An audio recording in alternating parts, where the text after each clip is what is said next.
I put it off of mute just in case. That's probably important.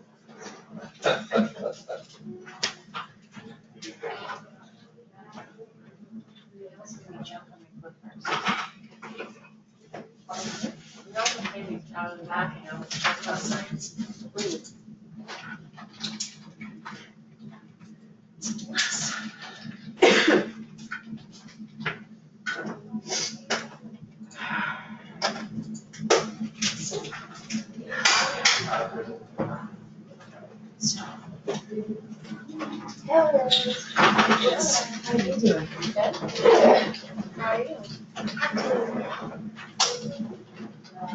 So where are you seated? Way up there.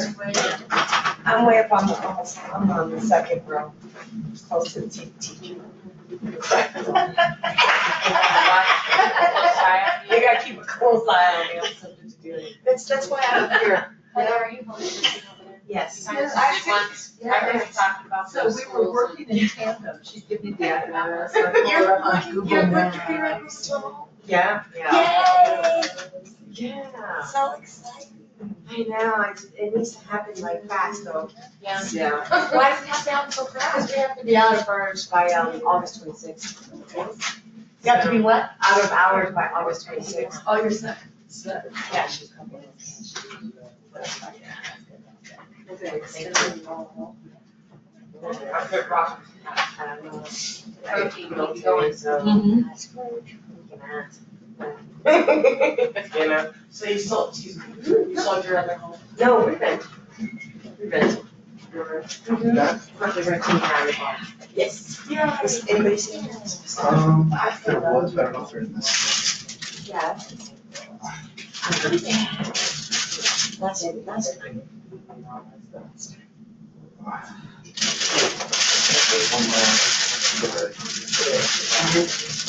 Right.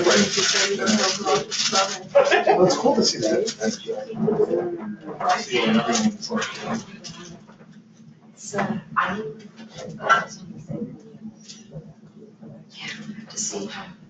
were you in the last one? Working on it? There's like a lot of overlap, but that's good though.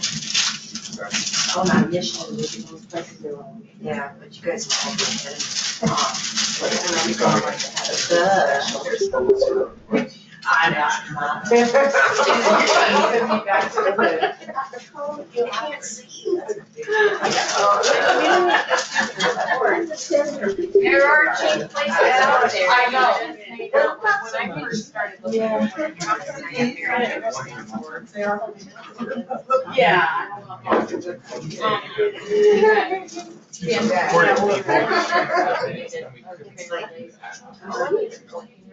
And I was running $90 a month regardless. I mean, it's not even like great areas to rent.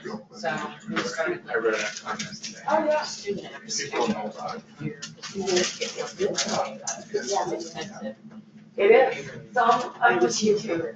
Somewhere, hopefully, at the beginning of the year, it was like you were.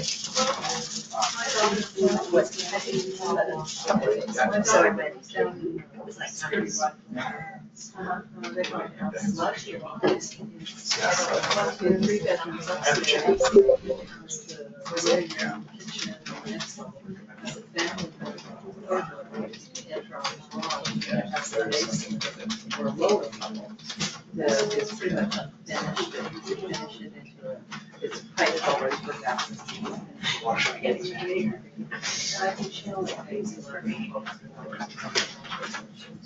So, you know, Exactly. but if the furnace goes out, she has to fix it, she can't small maintenance. Right. Right, there's always the pros and cons, but when you think about having this room, and you think about, making an investment for the future, and then versus just giving $1,100 away a month, that The doesn't. ability to customize it. Absolutely. To be pink. Yeah, you can paint it pink. Without I have another daughter. She said, the nice part about it is that they had an injury, and if she Oh, I haven't seen that. So I'm curious what they're. Right. Okay. Maybe they'll show you how to work it. She said that wasn't even part of the thought process. And then she moved to Cleveland. Yeah. We want to mention people on the webinar while Yeah. we're starting, so you know. Are they on? I've heard some ping, pinging, so It does provide. We're trying to give everyone at least a chance to. I have a daughter who's has a contract on a house right now. And was looking at closing it.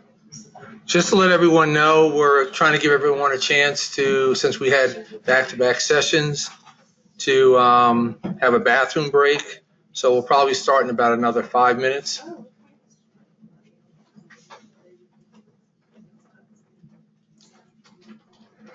Is everyone back yet? No. Not 5, another couple minutes. Sorry, I overstated the.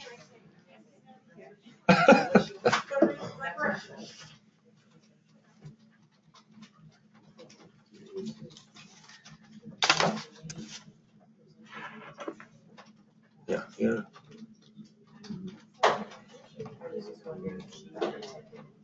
Gary, we're gonna pass this around with you as much.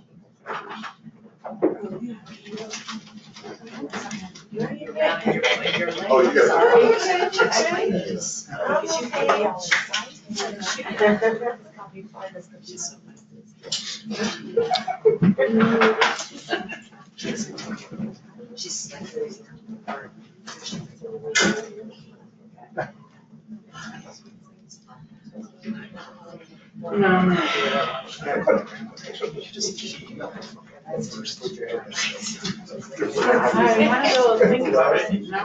Yeah. Yeah.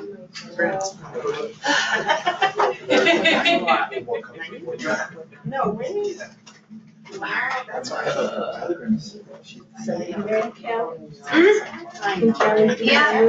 All right. Ready? Yep, Kelly, yep. Hold on. Yes. We are recording? Oh, It's recording right now? yes. Oh, okay. All right. Okay, welcome everybody. I'm Kelly Barker with the Division of Housing. I welcome you to the reporting Sandbox. Thank you for participating in the vendor demonstrations for the Colorado HMIS vendor selection process. As many of you know, there are 4 vendors being reviewed, each of which have 2 days of demos and Sandbox sessions. There are a small number of participants from each COC participating on-site, and others are participating through webinar. These demonstrations will allow you to experience the database and vendors to demonstrate how their products meet the community's requirements. This is the reporting Sandbox. This 2-hour Sandbox will focus on the features and functionality for reporting. All participants of each session are asked to use the provided scoring tool to ensure each vendor's software is scored in a consistent manner. We're asking participants to be honest when scoring and score based off the functionality being presented. The evaluation tool has elements and topics to be evaluated using a scoring matrix. Excellent means the functionality exists and is easy to use. Fair means the functionality exists but is not easy to use. And poor means the functionality does not exist. There is further guidance within each tool specific to the functionality. The combined scores from the evaluation tools will be calculated to derive a vendor score, which will then be compared across the 4 vendors and will ultimately give the community the ability to select the most suitable vendor for Colorado. I'll turn it over to Roland. Good morning. What we wanted to do today was, is to cover a few things before we actually get into the details of the hands-on. First thing we wanted to talk about was our Adsystech reporting capabilities and the capacity. And tied to that are 2 things: our current reporting inventory, which I asked Russian to pass around, and which, unlike the other vendors, currently today you're using all of our reports from the HMIS, all the HMIS reports from the APR to the AHAR and so forth. So all of the current federally required reports, as well as program management reports, are part of what's in our inventory. Obviously, that inventory will be also part of what's going to be moving forward in our version 6. We also want to talk about and really take the opportunity so that you can experience how version 6 reporting, not only from the user interface and usability, but also how the version 6, how we are changing how we're going to be delivering reports and what capacity will be part of the version 6 solution. Then we're going to talk about the migration timeline for when the various reports are going to be moving over into the version 6. And finally, the sandbox and what features and things will be available in there, and then the hands-on. Okay, so I'm going to ask for Rushton to come up and do his normal to talk about the basically what's in the book for those that can't see it, that are online, what's included in it, so that we can give kind of an overview. I've included it on the PowerPoint. And they should have gotten a folder with everything. Yes, and Beverly is reminding me that everyone should have gotten a folder with the full inventory of what Rushton's going to kind of walk through. Okay, so basically what we're going to do is we're just going to pass this folder around. Those of you in the webinar, you should have it. Maybe you have it here as well, but you can use this. This is an abridged version of everything that's going to be available, okay? And there's a lot in here.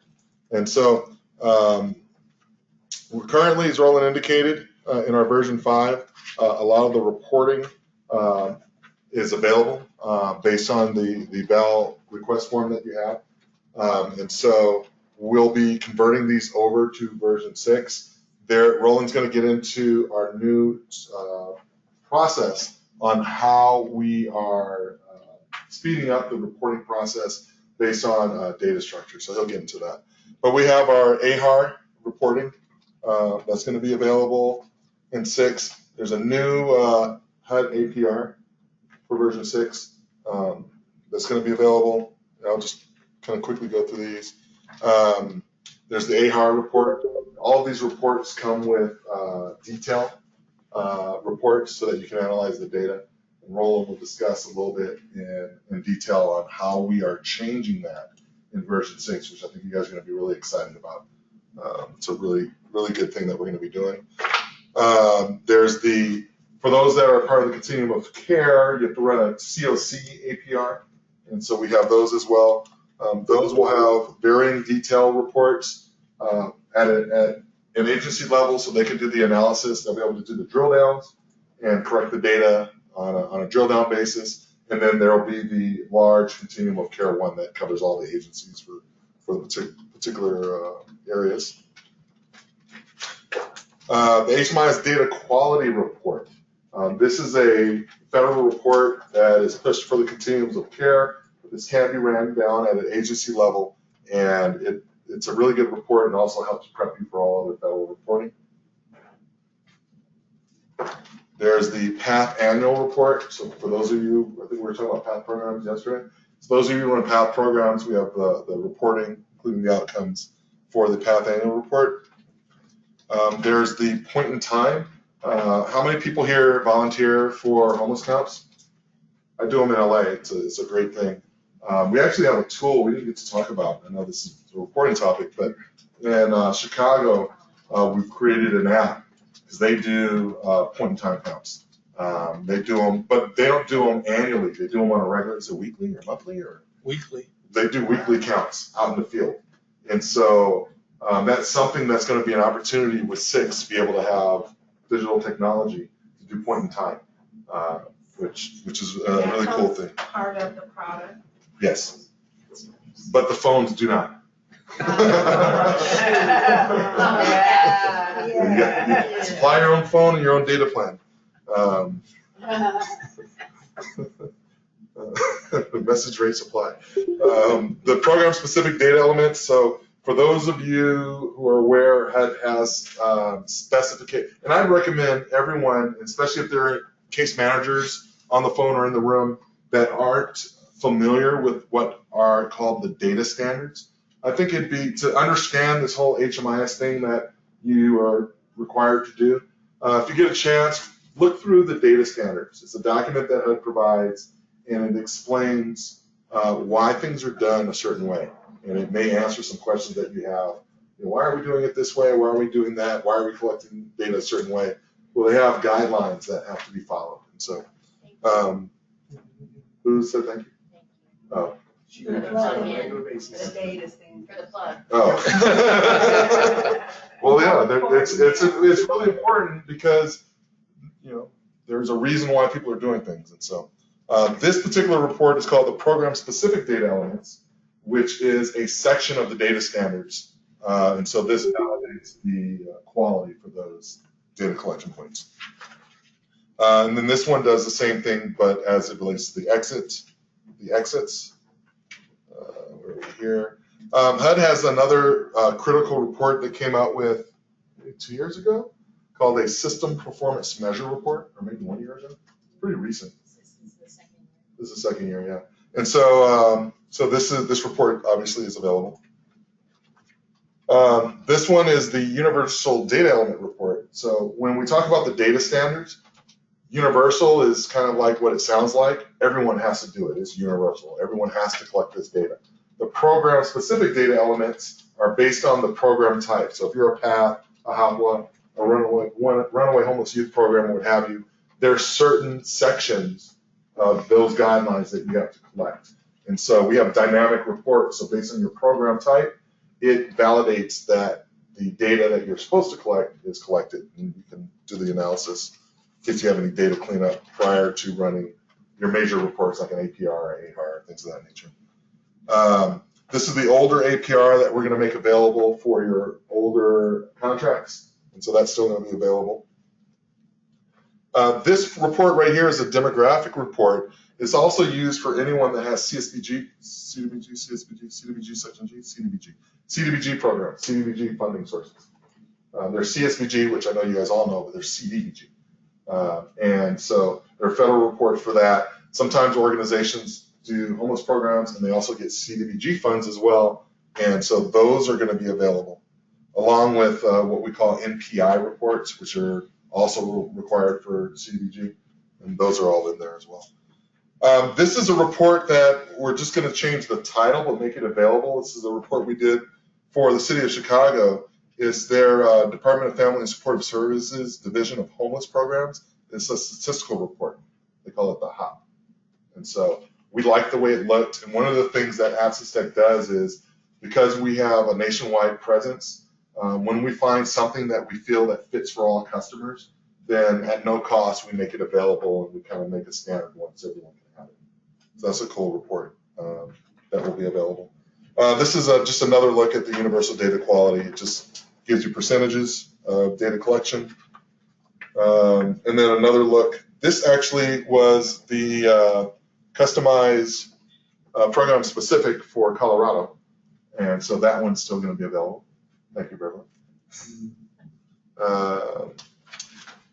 A case note report. Well, just to let them know for the question is that we're going through the document that was part of their package, right? And Rustin is just referencing it for the local group so that we did not plan on having a slide for all of these different reports. Package should have been sent. They should have all had a package of all these reports. That's right. So we're just referencing those as it relates to what was going to be required for this section. I only have 6 more, so I know I'm worried. Case notes report, that one's available.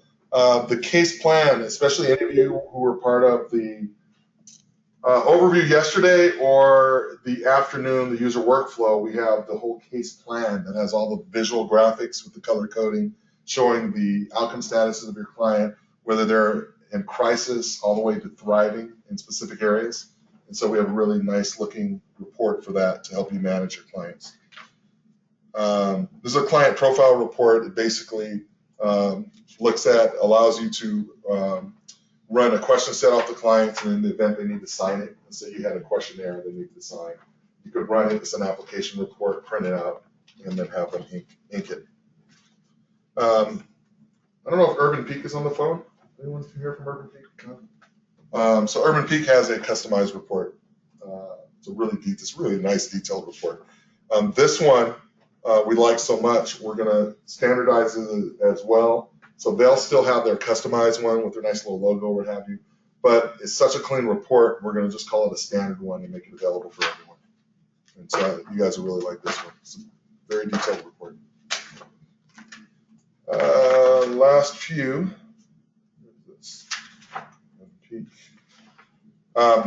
All of the SPDATs, those will be available. So this is like a VI SPDAT report. There's a TAE, the FBI SPDAT. Gives you a little basic demographic information about your client and then your scoring. And again, all of these are in the packet so that everyone has access to that. They can review. Also, obviously, everyone that's in various capacities have been running these reports over the past, years. Okay, this one is just a roster list. There's a couple of just roster lists and data dumps. This is another roster list, just a different view, more like a data dump. And the last one in here is the swipe card. And so there's a swipe card application report. When you put the picture of your client in there, there's a little icon, you can click it and it'll generate the report when we're doing swipe cards. And so again, this is an unabridged version or an abridged version. There are a lot of other reports that will be available to the group. Pretty much everything that was in 5 plus some of the new features I'm going to show you guys today. So we'll pass this around. So everyone should be somewhat familiar with various reports from that. Also, just wanted to mention there's, just in the case management area, there's probably about 60 different reports in the full inventory. This is really what we took out because we weren't going to do a 3-inch binder of all the different reports.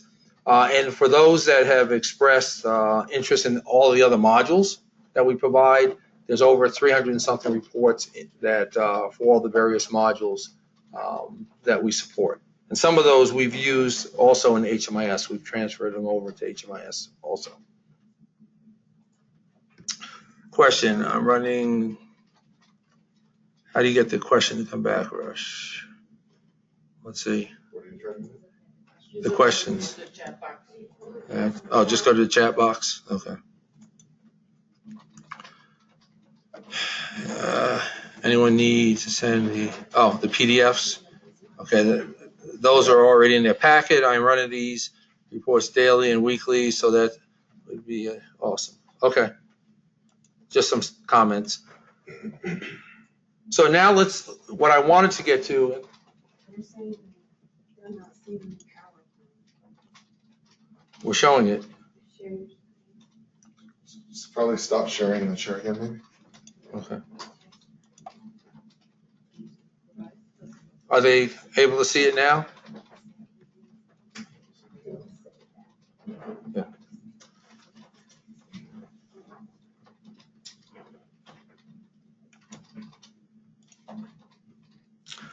Okay, one of the things that we wanted to talk about and with the group, to give you an overview before we delve into the details, is what we're providing in version 6 and how that's going to be substantially different than what you currently have in 5 as far as capacity and capabilities when we deal with reporting.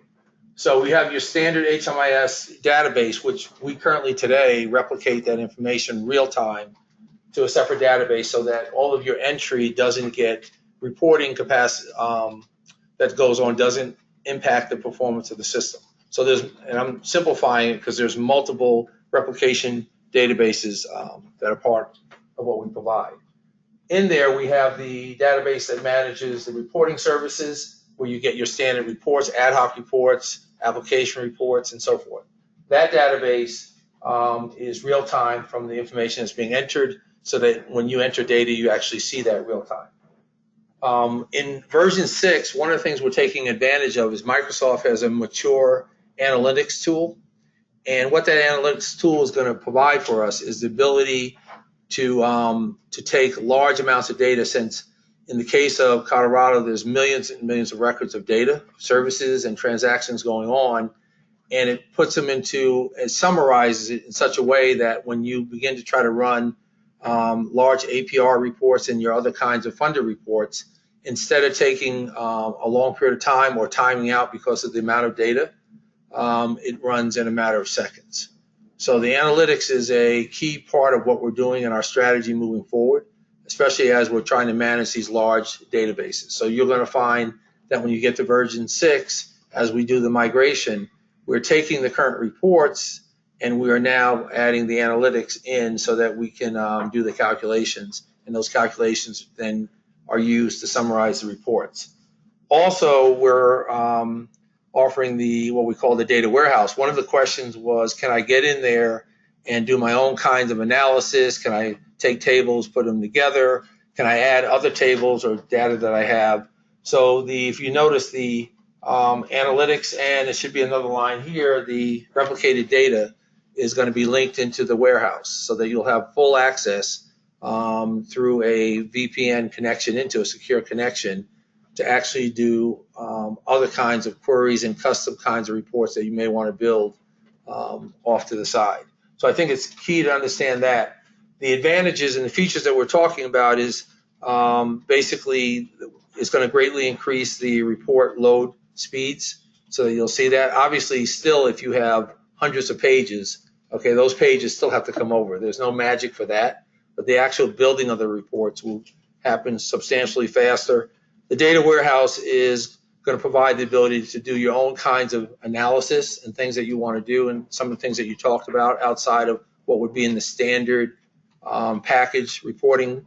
Also, for the cases where we have agency level kind of reports, as Russian had mentioned, what we want to do is provide the drill down. So we're going to be enhancing the current report so that if you're looking at the APR report and you want to see the details for how something's summed up and who are the people, at an agency level that makes sense because the amount that we're loading wouldn't be, but at a continuum level, there's other strategies we're using in order to provide the details for that, so that agencies could bring up their APR report and they could do drill downs in the various sections.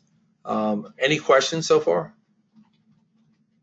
And finally, Check the chat to see if there's any questions. okay, yeah, let me check. No. And third of all, I think, which is important, is that we're also going to be providing the ability to interface. So if people want to use other kinds of third-party dashboards and so forth, that will be available also.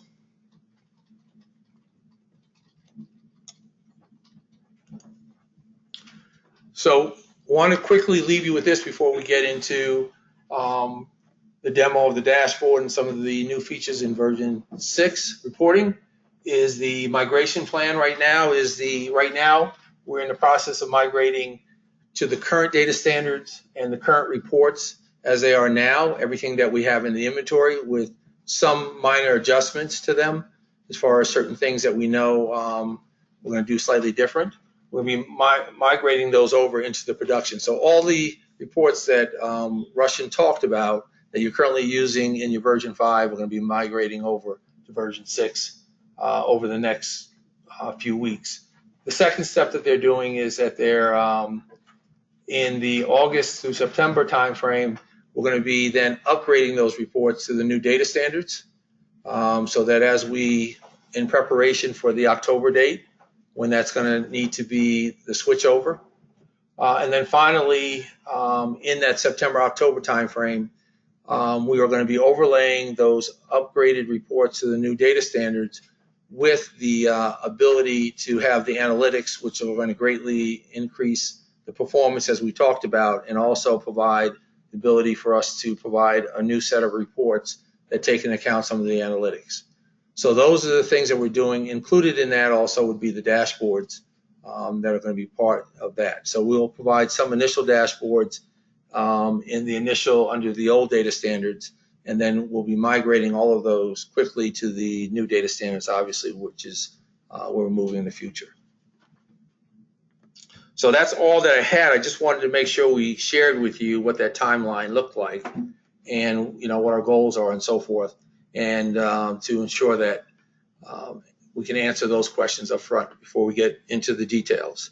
So what I asked Rushton to do is to really focus on not so much what's already there and you have access to in our version 5, but what is 6 looks like, so you get a feel for how we're moving from where we are now with the current reports into what we're going to look like in the future. So.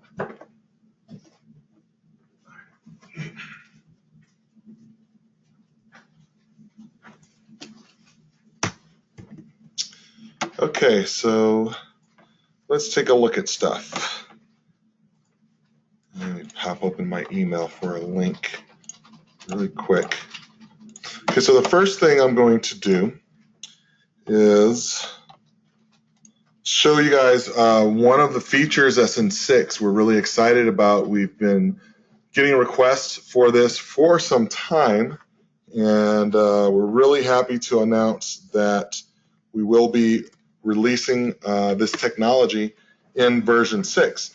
And this is our dashboard technology, the ability to have interactive dashboards available for your continuum.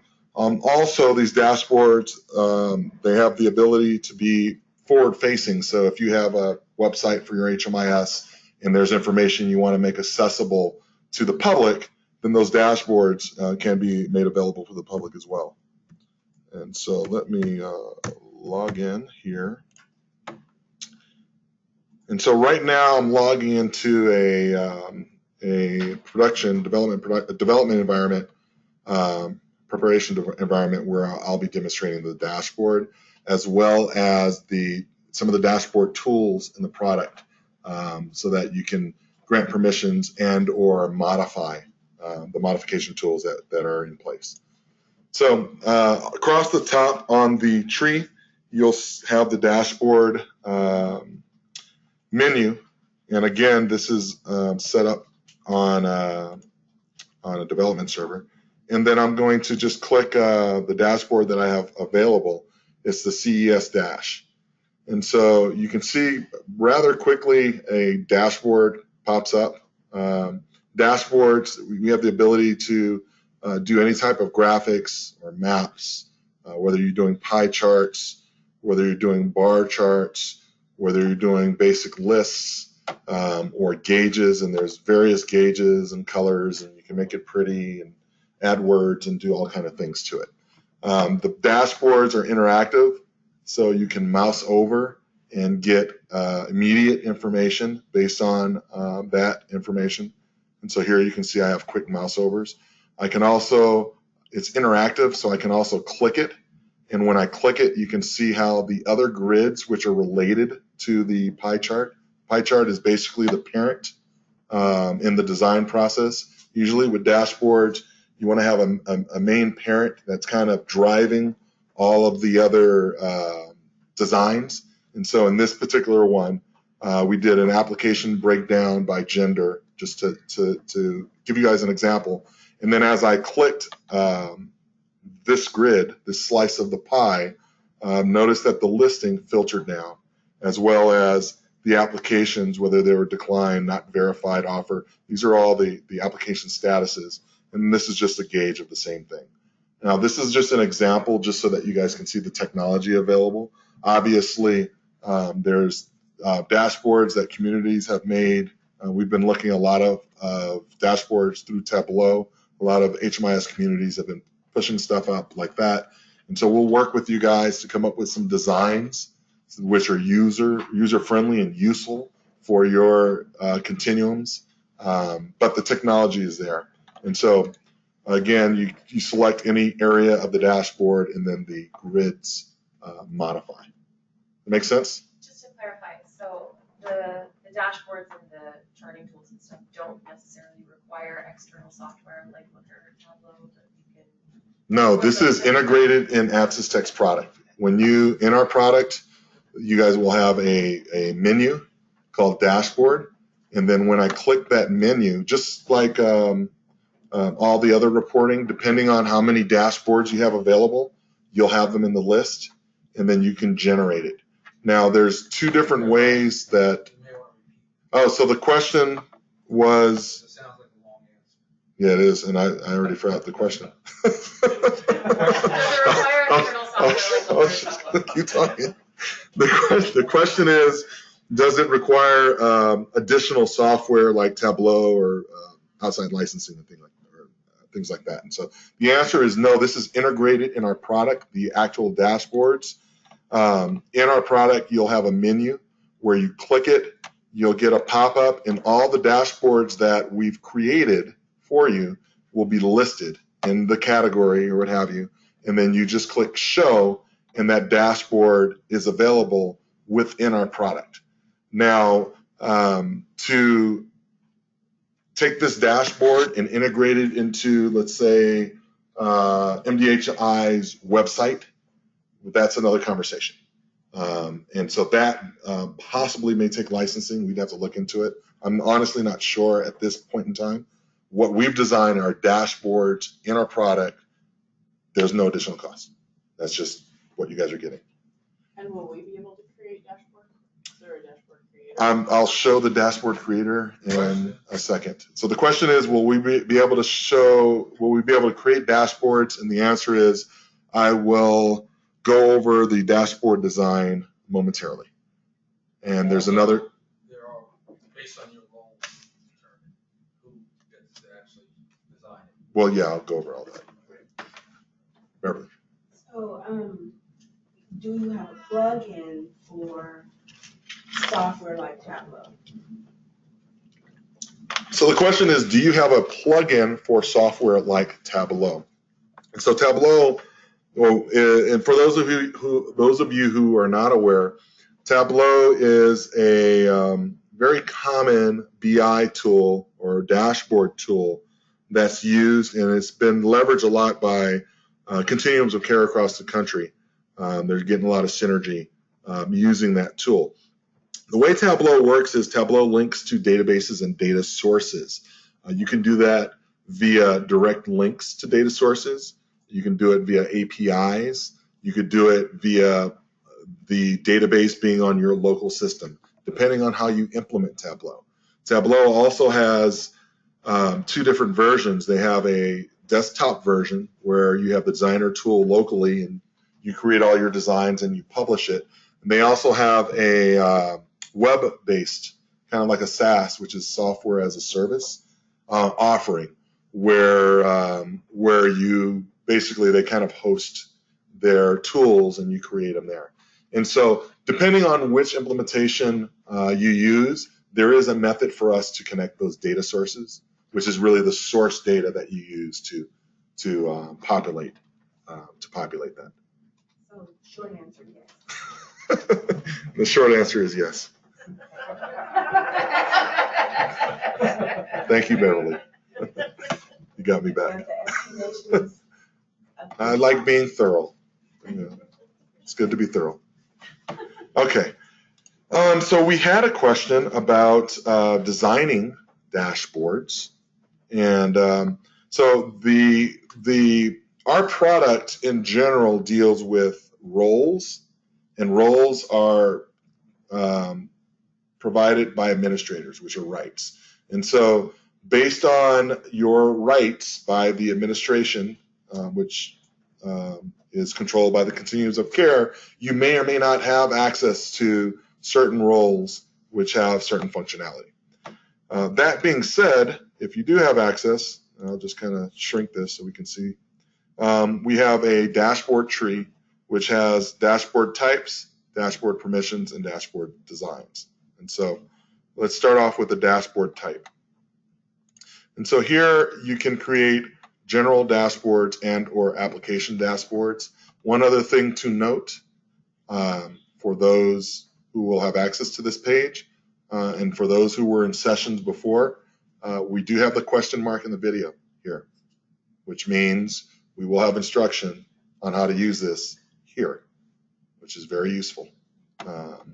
So in any event, and if there are dashboards, we have, for those of you who've been in other sessions, we have our widgets on the right where you can search for, I have nothing here, so we have some general, oops. Yeah. So I have some general dashboards. So here you can see, I did a search and you can see a dashboard that was created, a general dashboard. These are just, basically you click add, I go and edit, you can see there's not a lot of fields. You're just creating a category for your particular dashboard. Not a lot here. Okay. I'm going to skip permissions because let's just get to the design, and then obviously once you design it, you give permissions to someone. So we're going to go over here. I have a couple of dashboards in the queue. I'll go to that CES one, which is the one that I showed you, and we'll just go into edit mode. Okay. The edit mode does not require any installation of software. It is part of our offering. It is HTML5 coded so that it goes across platforms. And so this tool is available on all the browsers, whether you're using, Chrome or Edge or Firefox, or you're on your iPad. The iPad, our product is accessible, so you can obviously connect to the dashboard designer via the iPad and design while you're on the train or whatever. The dashboard has sets of tools. So there's menus where you open and save. There's a place for you to connect to your data sources. Adsystech will have the data sources available for you, similar to kind of like our views and ad hocs, where we make the ad hoc views available. And so we ensure that that data structure is tight so that when you create a dashboard, it operates fast. That's the most important thing. There's a title, currency if you're dealing with that, various parameters where you can set up your IDs and whether it's visible or not, lookup settings, things of that nature, and your color scheme. And so there's options here. Here's the view that you click, you just add and add the view, what have you. So there's options here that you use for part of the design. There's common tools where you're kind of dragging and dropping. So if I wanted a pie chart, you just kind of drag and drop it and associate the data sources or what have you. So there's a lot of cool little tools here, various mapping tools. I've seen, they like the what do they call them, the points on the maps, geopoints. So if you overlay a map, then you can throw the geopoints. You can associate the geopoint codes to, like, let's say age. So you can have like all between 18 and 26, one color, and 26 to another color. The points also do small points and large points to show how much of that population is in a particular area. There's various filters and things of that nature. There's additional tools that you'll have here which allow you to modify the columns. And then there's things with dimensions and what have you. And so basically you can see that the tool is just pretty much interactive. This allows you to drag and drop. I don't want to break it, so I'm not going to move anything around. And that's pretty much it. If you were to do a new one, you would just start from scratch. It would be empty, and you just start dragging and dropping things. Oh, also, so I'm in design mode right now. And so in design mode, you can also see how it modifies, or you can, since I've already connected to the data source, I can preview the dashboard prior to publishing it so that I ensure I'm creating what I want, and then I save it, and then I'll go to the permissions page and then publish it out, right? So any questions? And then there's a permissions page, and I'll probably just skip the permissions. Well, I could show it. Yeah. Okay, any questions with regards to the dashboard? Beverly. What if we find that we need a view that hasn't been made available to us, or some customized view, Yeah. So the question there from Beverly is, what if we need a customized view for something special? Because you know how we roll.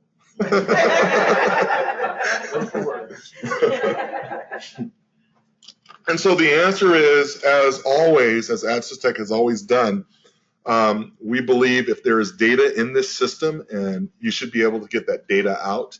And so if for some reason there is a view that is missing so that you are unable to get that data out, we will create that view for you.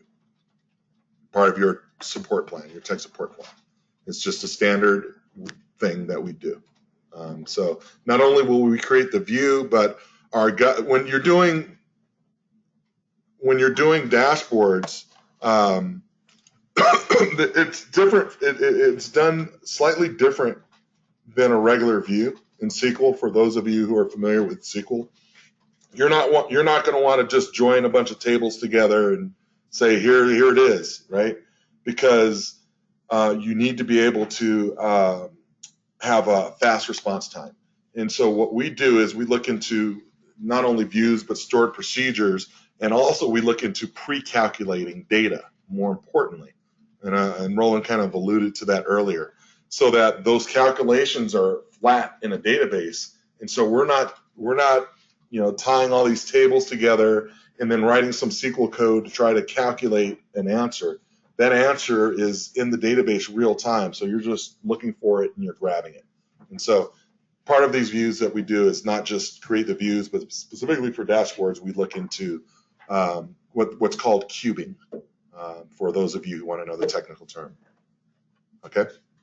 Okay. Optimization. There was a Optimization. question that came up. Okay. Can we import the dashboards into other applications, PowerPoint, Excel pivot tables, what have you? Can you import the dashboards? So you can import the results, obviously, but to be interactive, you would need the data source. And so that's when we were talking earlier about integrating dashboards into like a website.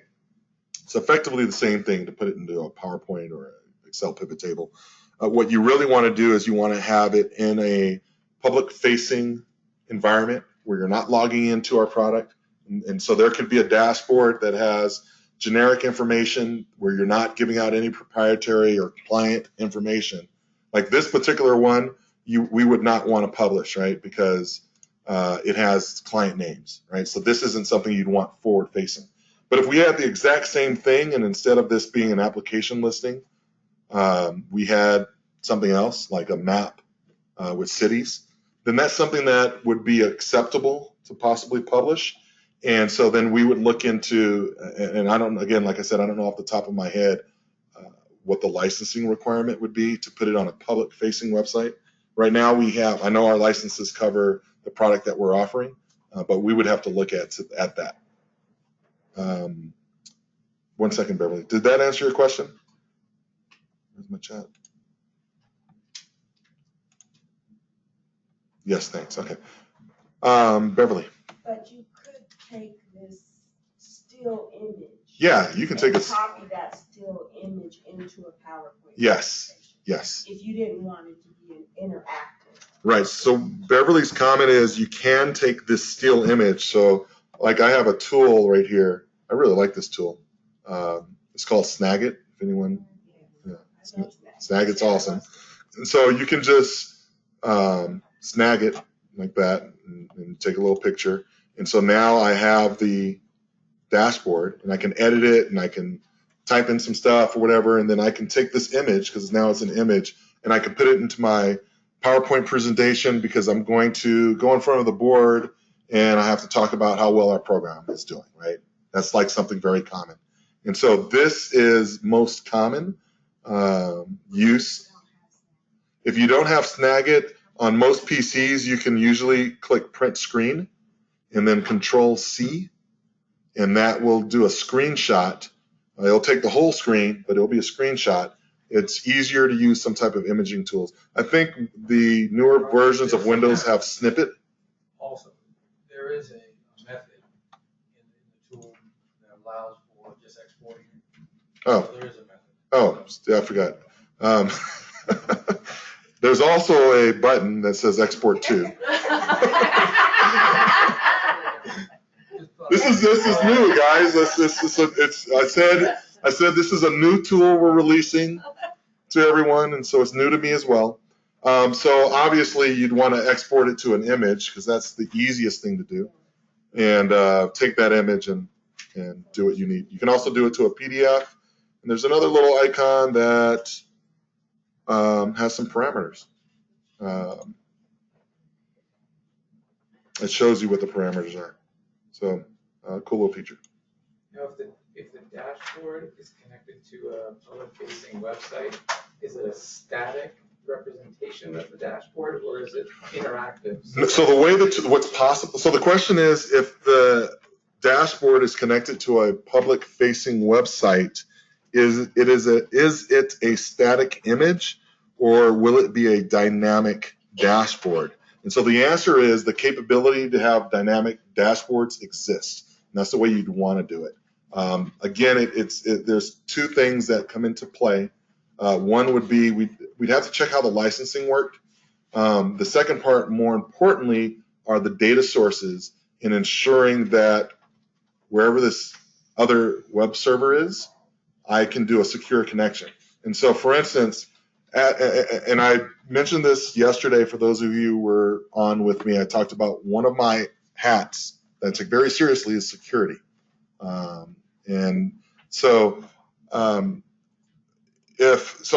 facility is completely secure. I mean, we go through all kind of bells and hoops and checks to make sure that everything that we do is secure.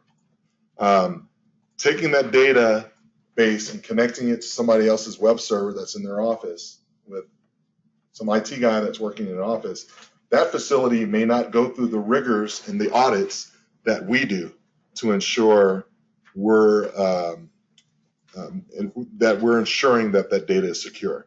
And so that may cause a vulnerability to the data that we're responsible for. And so those are the things that would be part of the conversation in making something like that forward facing. Technically, from a technical standpoint, completely possible. But there's things that we need to look into to ensure that just because it's possible doesn't mean you should do it, right? So we have to make sure we do it in a safe and a secure way. Make sense? We're laughing because Eva and Beverly are raising their hands. So I will skip them and I'll go to the chat. And so Phyllis asked, can you change the colors of the charts? And the answer is yes. Here in the designer, there's color schemes. And you can go and add colors and play with it and make it look as pretty as you want. So that would take an artistic look. So hopefully that answers your question, Phyllis. Eva? Can you schedule these to run?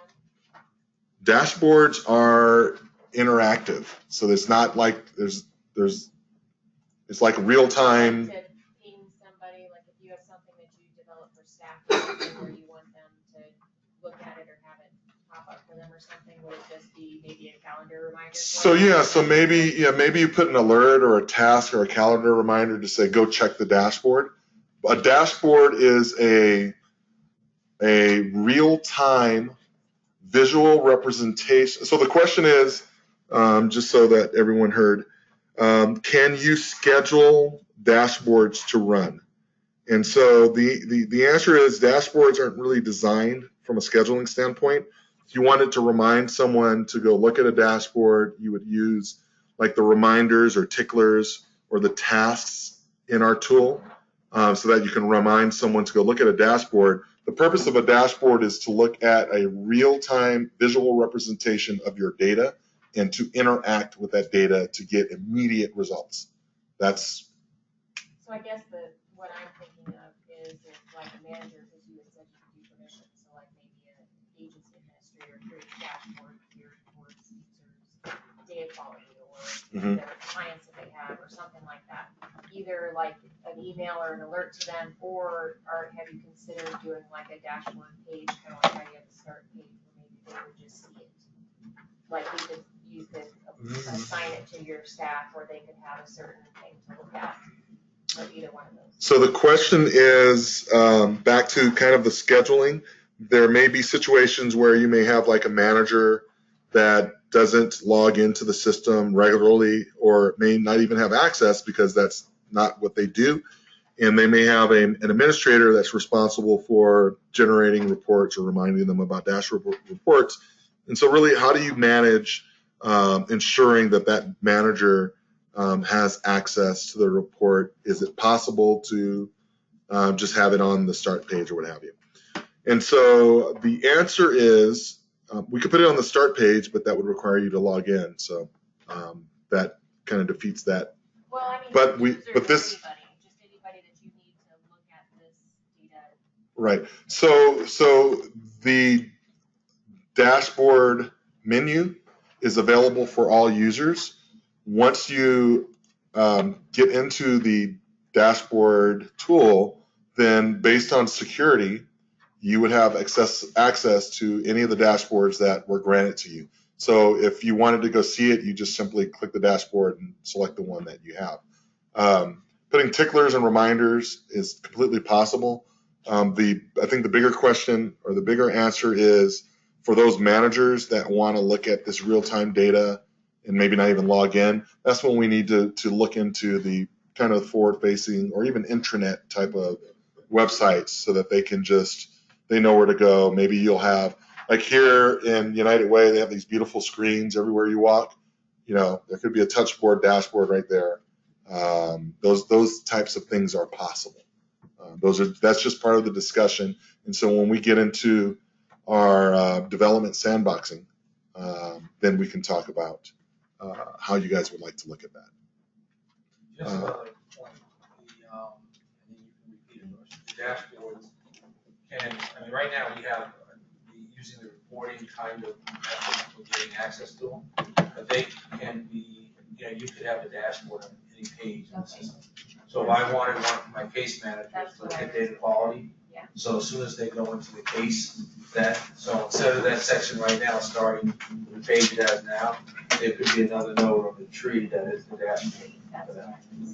Okay, so the comment is that our dashboard tools, which is brand new, so I'm still learning a little bit about them, not only can be available via the kind of reporting mechanism where you click the little button and see the dashboards that you have, but they can also be integrated directly into our product such that we can either have a tree node here that you click that'll go straight to a dashboard, or even on a specific page, you can design the page so that right here in the corner, there might be this little widget of a dashboard for data quality. So you go to that page, that dashboard looks at that client for whatever these key nodes are, and you can interact with it right then and there. Those are completely possible, and these are the things that we discuss in kind of this development sandbox that we'll be doing with the continuums to add additional bells and whistles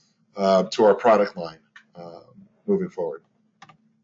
Yes, Beverly. So, going back to Roland's comment, so would that then imply that like an agency can have their own agency dashboard, so when their people log in, they can have, how many clients we saw, blah, blah, blah, blah, so that people are always kept abreast of the activity of the agency? So Beverly's comment is, based on our comments, does that mean that an agency would be able to effectively have their own kind of private or customized dashboard so that their agency and or programs can interact directly with their client data as it relates to their organization?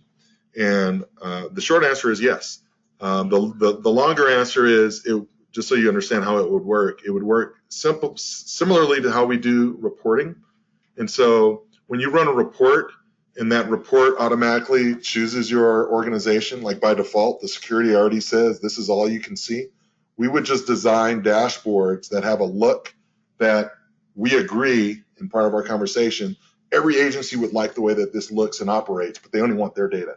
So we would design it in that method, and based on your login and the security in our system, the dashboard would dynamically operate appropriately. Mm-hmm. And I will check for comments. No more comments. Okay. Any other questions regarding dashboard technology? Dashboards are hot. Dashboards are hot. That's Beverly's comment.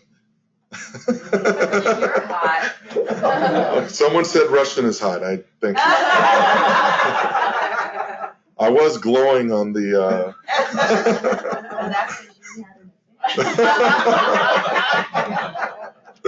Okay. All right. So now let's move over. I'm gonna log into a different system here, and let's talk. Oh, hold on. I got a note. Not about dashboards. Could you show us the AHAR? And so for all the reporting, that's part of your package. We printed all those out because those are currently available in your version 5. And as we're migrating, again, between 4 and 6 weeks, migrating you guys over, all of those reports are going to be moved over to our version 6. But they'll be moved over with our new data structure, which is a much lighter data structure. It's a much more simpler data structure. For any of you who were in any of the user sessions where you entered in client data, I think you noticed that it's not as cumbersome. You're not entering data all over the place and jumping around. You have these grids. It's kind of pretty straightforward. Well, the reason why we did that is because we redesigned the foundation, which is the database foundation. We made it much more simpler, which means it's lighter, which means that the reports will run much faster. And so, to comment on the AHAR, it will be available. It will just be faster to run. The second question: will our ad hocs be moved, or do we have to rebuild them? And I will pass this to Roland. I don't have the answer. I don't know. Yeah. And then you actually Come to the won't have to podium? repeat it. Yeah, we actually won't have to. Do I give a long answer like Rushton does, or just the short answer is that we will be migrating over the ad hoc reports, because I know everyone has a ton of those with their own queries. That all maps. Okay, we're not going to ask people to redo your ad hoc reports. So the way that standard reports and ad hoc reports works in version 5 hasn't changed at all in version 6. Like there's nothing to show us that's new for that. No, the UI, the user interface is different, and how you go to that, and we're going to get to that next, right? Okay. All right. We didn't anticipate the dashboards would take on so much interest. So, but anyway, so that's part of what we wanted to make sure that we got through that. All we were saying is that in our process, the first step is to take the current ones that you have now. Right. It's going to look pretty much the same, different colors, a little bit fundamentally the same. And then we're going to do the next step. Remember, I showed you that 3-step process? So. Okay, and I'd like to see how existing reports work. Okay, so that's what we're going next, existing reports. So first thing I'm going to go over is ad hocs. Oops.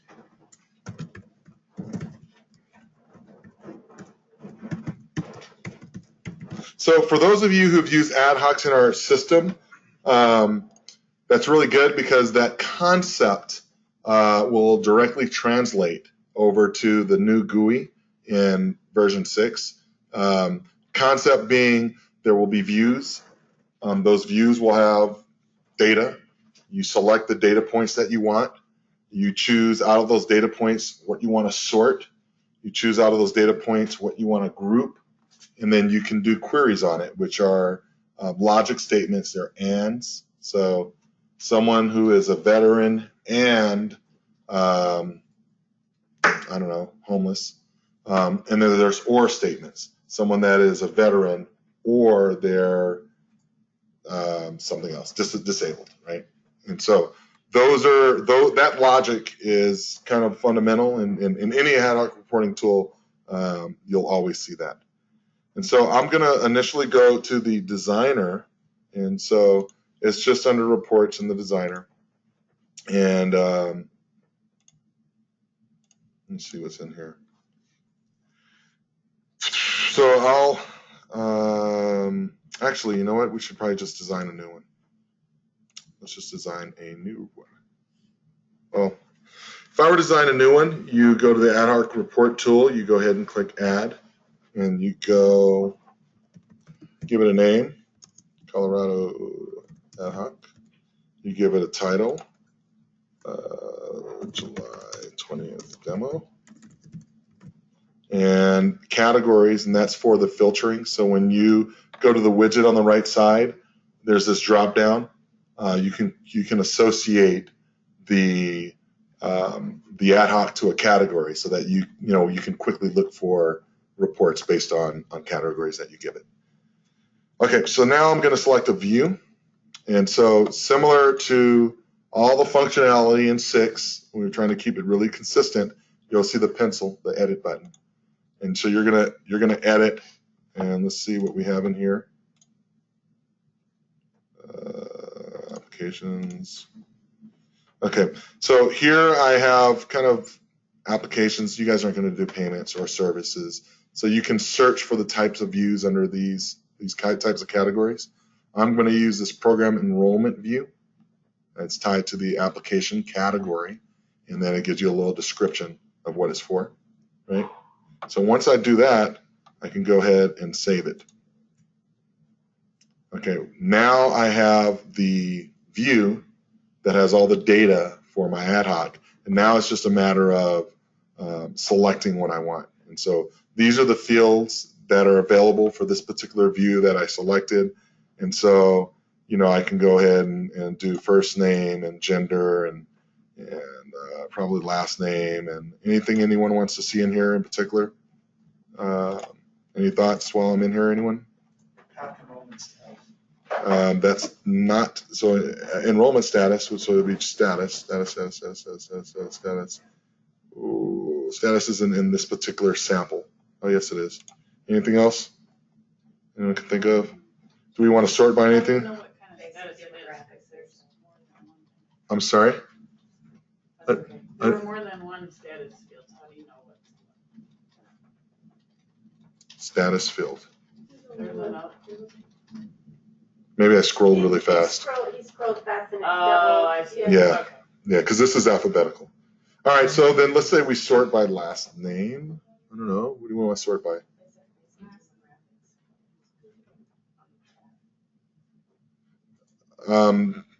Yeah, so I could use some fields that you'd want for basic demographics. You want to give me some? Anyone in here? Gender. Debbie, date of birth, and gender. Got gender. Okay. Do we want to sort by anything? Clients who are over the age of 18. That's a filter. That's, yeah. Just sorting. Okay, we'll just sort by ID. Keep it simple. And do we want to group by anything? We group by gender, maybe? Keep it simple, right? So this button that has the arrows going up and down, that just means you're sorting, right? You click the little button. You know how you sort in Excel? Click the little button on top, it sorts. And then group is the brackets. This is this group, this is this group. And so you can sort by as many as you want. So I could sort by ID and, if I wanted gender. Can you drag and drop for prioritization? Like if I want to sort by gender first and then ID. Yeah, so see the little arrows? You can just arrow them over or drag and drop them over. I didn't want this one anymore. So does this make sense so far? Pretty straightforward, right? So then I can go ahead and save this. What am I missing? It's showing like red. Thank you guys. Mind you, I didn't sleep much last night. Okay, so the report type, so ad hoc reports has report designs. And so you can do like a pie chart, you can do like bar charts. All the ones that we had before, they'll be in here. You have like the group lists and sum, the 50 field without header. These are just kind of like the look and feel of the ad hoc report. And so we just threw a couple in here just so that you guys can see it. All of those are going to be what we had in the older system will be available. This is just so that you guys can see the GUI in 6 that it's changed slightly. So I'll just do a 50 field and then I'll save it. Okay, so now that I've created my report and I've created the fields, I can quickly here see the fields, the sort, and the group, the name, if I gave it a nice description, which would be useful so that anyone else would know what I did. The last thing you may want to do, or may not, is do queries, right? These are the and or statements. So I can do something like where let's say ethnicity starts with HI, right, for Hispanic, I guess. You can also say equals to, so then I'd have to type in exactly what it is in the database, right? Does not contain. So if there's a field and you go, I want everything except, like under gender, I say everything except male. Doesn't contain male, that's everything but male. Contains, right? Ends with, and then not equal to. And so all of these are available, and you simply enter in those values that you need as it relates to that. If I wanted to cascade, I can go ahead and cascade and change it to an and an or, right? So I can say this, or let's say these two fields. I'm just going to throw some junk so that you guys can see it. At any point, if I want to start reading the logic, for those of you who ad hocs are for our more advanced reporting.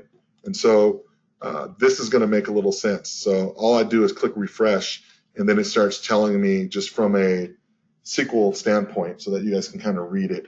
Ethnicity starts with HI, and the address starts with whatever I put in there. So whatever these values, if I don't know, if I put some stuff, you can see that it'll change, right? And so that you can read it and you understand how you are bracketing your and or statements. Does that make sense? Right? And so there's just two buttons. There's really three buttons. It's not really that difficult. This right here is the groups. You click the group. Once you have a group, you can just select and or. Not much to it. And then the other button is right here. And you just go, okay, I need a field. Once you select the field, you choose your field. It's pretty straightforward. There's not like a lot going on here. And then obviously if you choose a field, you have the opportunity to filter further, query further, and then enter in that value. Okay? So I'm going to just kind of kill these down to this, refresh, and see if there are any questions on the webinar. I don't see anything. Are there views that include like the assessment data and the like documents data? Yeah, so there'll be the intent is in the GUI at minimum, every single field you see in the GUI will be available in a view. And depending on where that data resides, some of them all may be in one view. Sometimes they may be in separate views. I'll give you an example because how you can't have one view that does everything. There's no silver bullet. Here's an obvious example. You may have a view that is looking at the organization, the programs in the organization, the services in the organization, and so on and so forth. So all of that view is just organization related. You might want to run an ad hoc to say, show me all the programs that are HOPA programs that serve veterans, and then you can spit that out. But then there may be another view that relates to clients. And so that view may have like the first name, the last name, the application, documents, or what have you, right? So there'll be a set of views, and those views will have descriptions on how and why you should use them. So there's views as it relates to applications. There may be views that are related directly just to the wait list, right, in coordinated entry. So you may, you were here for the coordinated entry session. So remember that coordinated entry report that I showed? So that may be a view that you can use. And so instead of running that CAN report, you can just manipulate it and get that information. And maybe there's a couple of more fields that we add to it so that you can run an ad hoc. Does that make sense?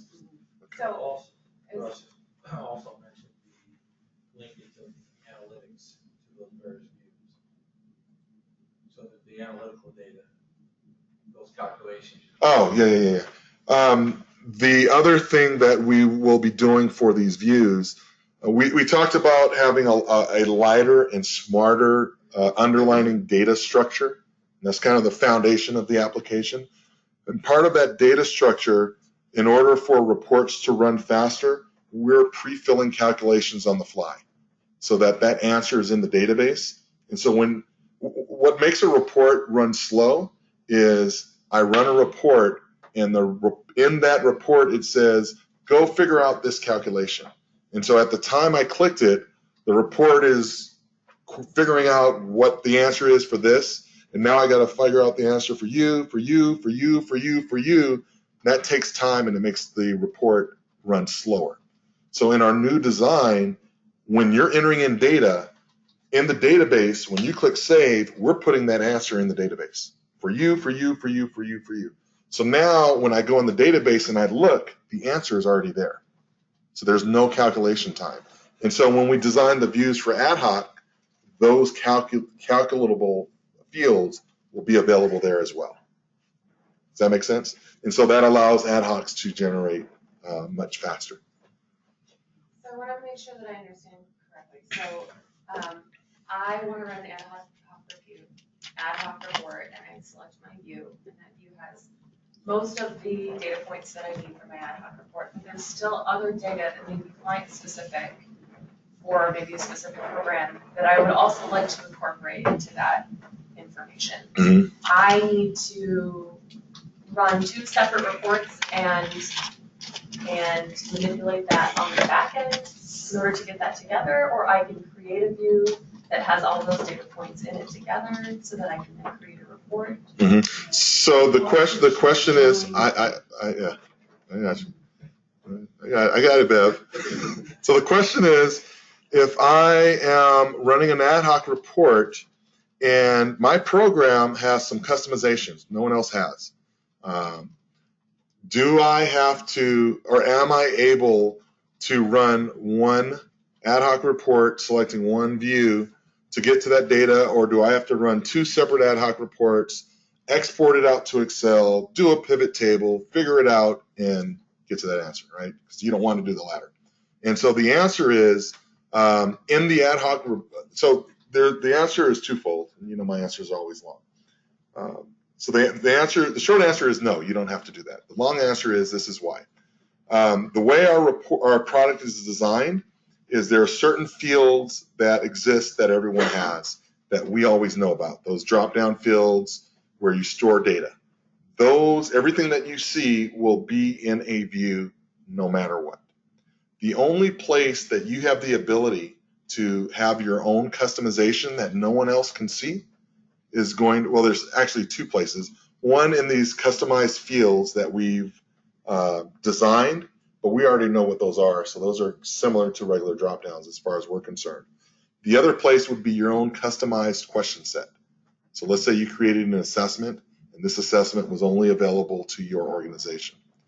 In the views that we create, you would select, let's say, like an application view that would have all of the information, and then you would have a place to link or to join tables.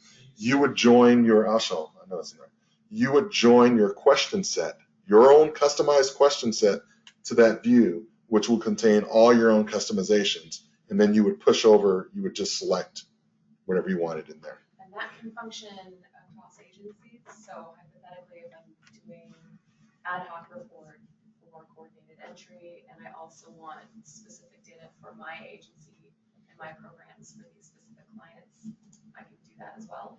Okay, so the question is, does that function across agencies? So if I am doing coordinated entry and I have my own agency data, am I able to see all that data as well? And so the short answer is yes. The long answer is, in security, you have the ability to grant rights to other outside organizations, right? And so standard, when we create an organization, the system just says this organization can only see this organization. That's just default. But you have the opportunity to say, well, I'm sharing my data with that organization and no one else, right? So in security, if you do that, then you have the ability to leverage that data, which means you can grab from 2 pools. Let me save this, and then I'll just show you really quickly where that is. And it was here.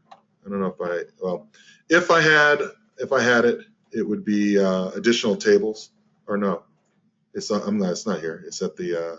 Oh, you're right. Isn't it up Yeah, here? those are the jointed. But you had already. Oh, Yeah. because, Well, so I don't. If I had additional tables like those question sets, you would have selected them. You can't see my finger. You would select them here, and you would see that your personal question set. Okay, before I run this, let me see if there's any other questions. We have a custom report. You want to join? Okay, so Robin says we have a custom report that we want to join to the universal data table in ad hoc view, and it works great. So Robin's basically saying she does it right now in 5. So thank you, Robin. I'm glad it works great. Okay, so now that I've done all this, I have not, we're in design mode still, right? And so when you design a report, it's important to be able to run it. So you can go ahead and click show, and it'll generate the report without you having to grant permissions and log out and log in and do all that other good stuff. Based on the report, you may have some parameter information. And so, let's see. So I have a little bit of maybe some data in here. And so on a report-by-report basis, this, it is what it is. It'll be whatever we set up. And then you just generate it, and then you see here's the ad hoc report. The ad hoc report tools for exporting has changed. It has like the little disk, floppy disk, for those of you who remember floppy disks. And so you can XML, CSV, PDFs, web archives, Excels, TIFFs, and Words. And so standard things that you guys would expect to export out. And that's the new design for the ad hoc reports. Questions on ad hocs? Yes? You had mentioned before that kind of the database structure changing, so I'm curious as to if maybe it makes it so you don't have to worry about joining tables so much, like, now we have the assessments and they're not in the same table as demographics that aren't in the same table as the program data that, again, isn't in the same viewer table as this, so we're constantly having to manipulate and maybe pull it and we get 5 rows for one client because we had to join it funky, so with the new structure of the database, is that still the same or has it changed? Okay. What's appearing in those? I'll try to repeat that. Okay, so Eva is asking, comment. Based on the new database design, which is supposed to be lighter, are we going to have the concerns that we had previously where we had to create a view and sometimes those views had to be tied to other tables and there were kind of some funky workarounds in tying tables together, which resulted in ad hoc results which may have had duplicative data? And so are we going to have to deal with that, or with the new design, is that mitigated? And so I'll do a short answer. The new design mitigates it. We eliminated a lot of tables, a whole lot of tables, because of a much lighter structure.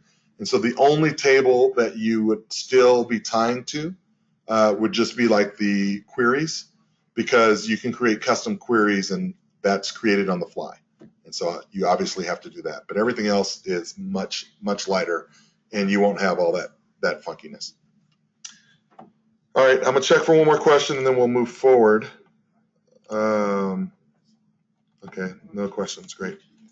Okay, so the other thing we wanted to show was just how general reports work, the difference between general reports. And so different look, different GUI.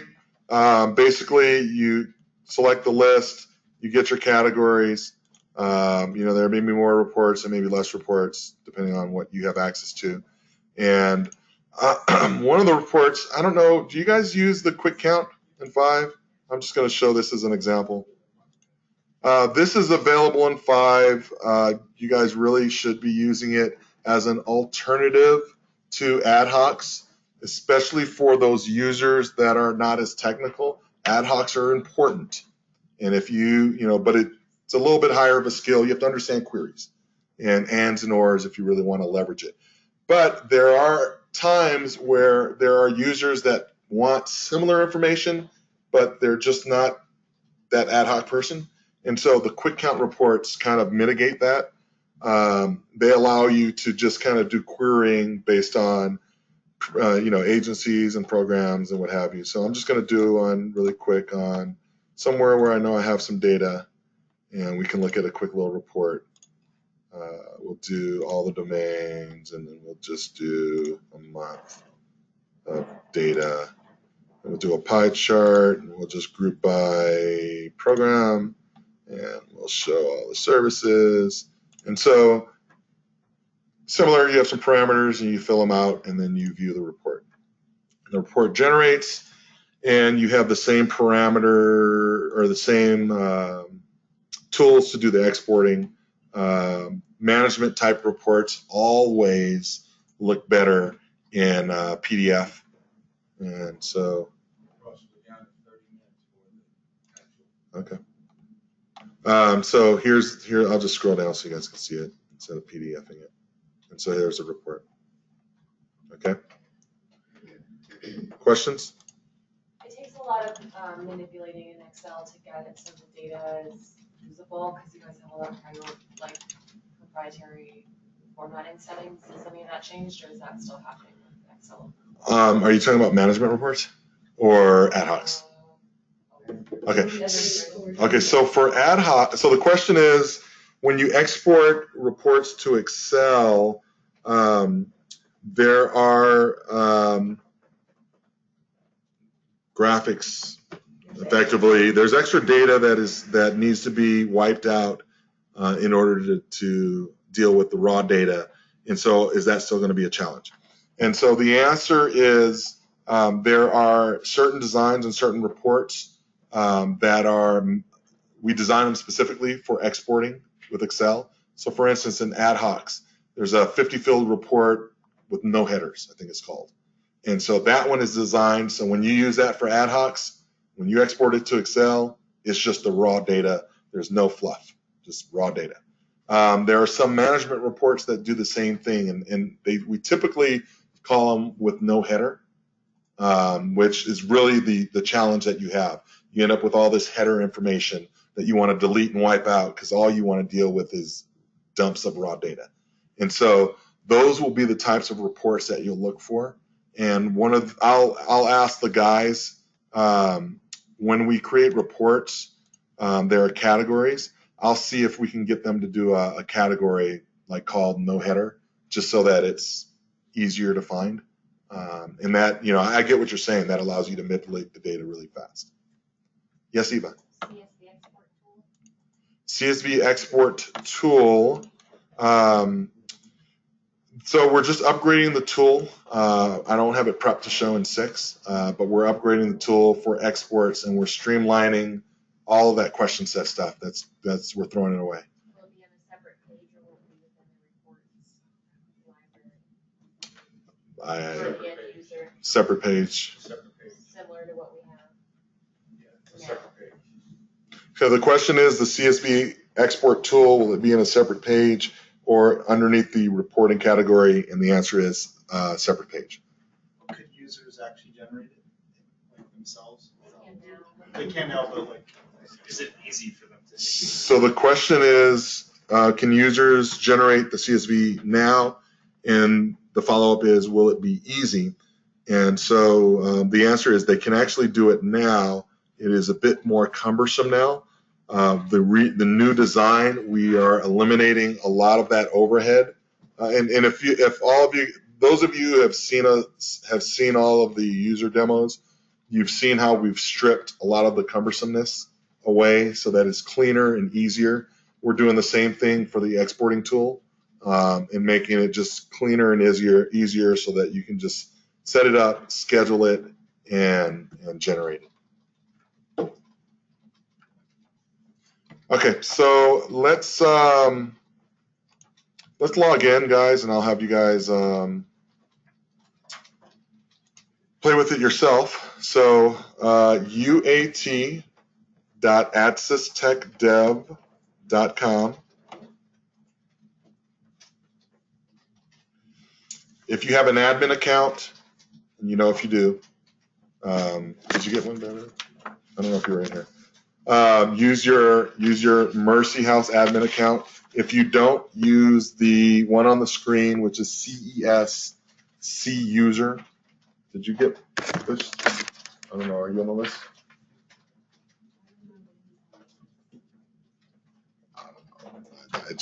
That's the list I got. I have it. Okay. So you can go in as a super admin, yeah. So the regular users can check out the, let me do it as well. Log in with you.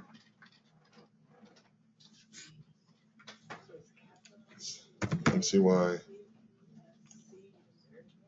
Oh, I'm sorry, not CES, guys. MCY.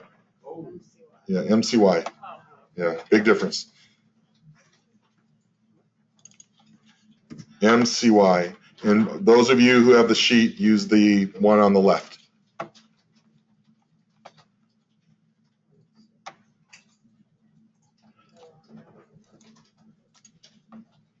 And let me go into tool, see if anyone's locked themselves out, locks everyone out.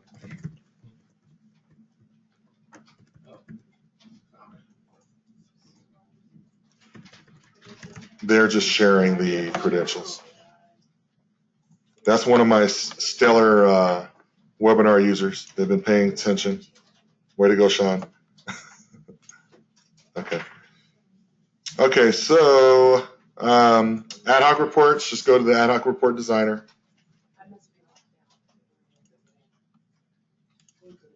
If someone's locked out, let me go check. Shoot.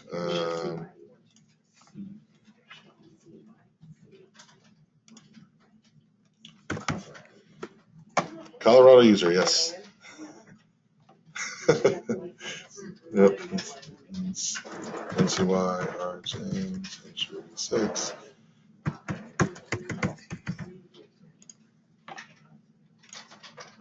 All right, I'm gonna check the account to see if someone locked it out.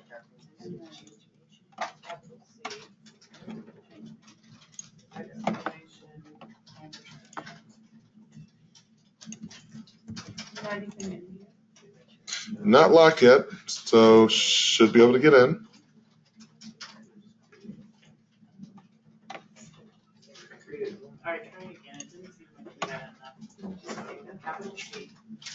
Okay.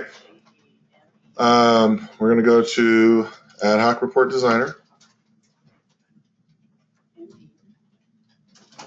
And if you guys have a challenge, raise your hand. Roland will come and help you guys out. It was never locked. Sean, no. Well, yes and no. Sean is asking, are these the same credentials as the coordinated entry sandbox? And so, yes, the end of the coordinated entry sandbox, when we logged into as a housing provider, those are the ones that we're going to want to use, which is the MCYC user. So exactly what you typed, or maybe you're asking. So what you typed is correct. And let me just check one more time, make sure no one locked it out. Search. All right, looks pretty good. Okay, I'll put it up one more time.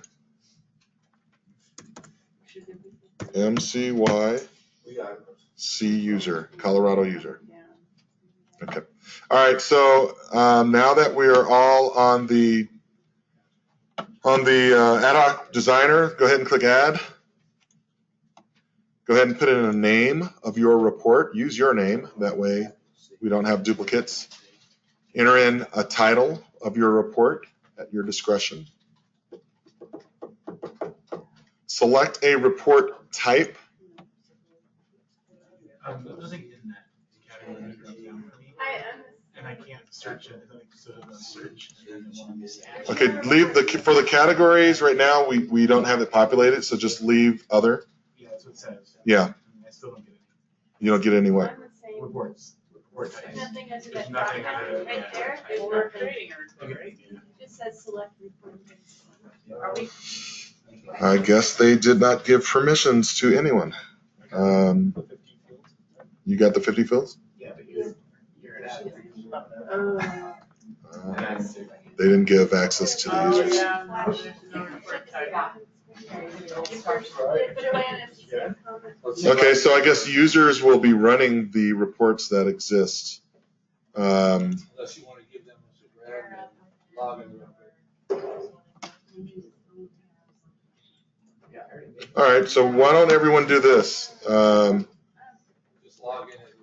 MCY B CISSE. Did I spell that right, Beverly? CISSE, yes. All right. I know. Okay, guys, so just log out and log back in. When you log in, the difference is you're not going to automatically go to the page.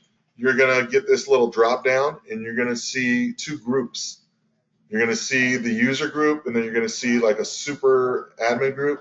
Select the super admin group and then go to the page.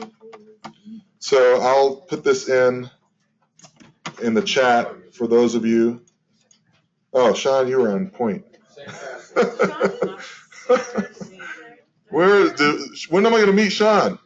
Sean is usually here. He's on vacation too right now. Oh, I like Sean. Sean is on point. All right. Good job, Sean.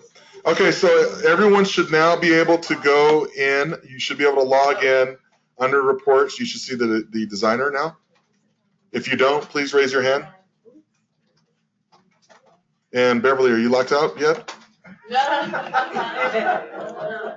I got there before everybody else. All right, you're good so far. I got your account. We're good. Don't be changing. Well, no, Beverly, you can, yeah, you could, someone's going to change it in the login, right? Yeah, I can now. People are pick on you. Now, super. Everyone's there? There you go, you're in. You're gonna do ad? Sorry. You got too comfortable. Now you're about so much. I know. Yeah. It's like, whew, take a break now. Yeah. Okay, so remember to select the report type. I forgot to do that last time, but you can select the report type. You can put it in description. I still don't have a report type. Did you log in as Beverly? Log out and log back in, Joanne, I'm sorry. Joey has. Log out and log in and then use the credentials right above, MCYBCC, and then the same password. And you'll be able to get back into the designer and then you'll have a report type. Okay, once you guys have put in a description,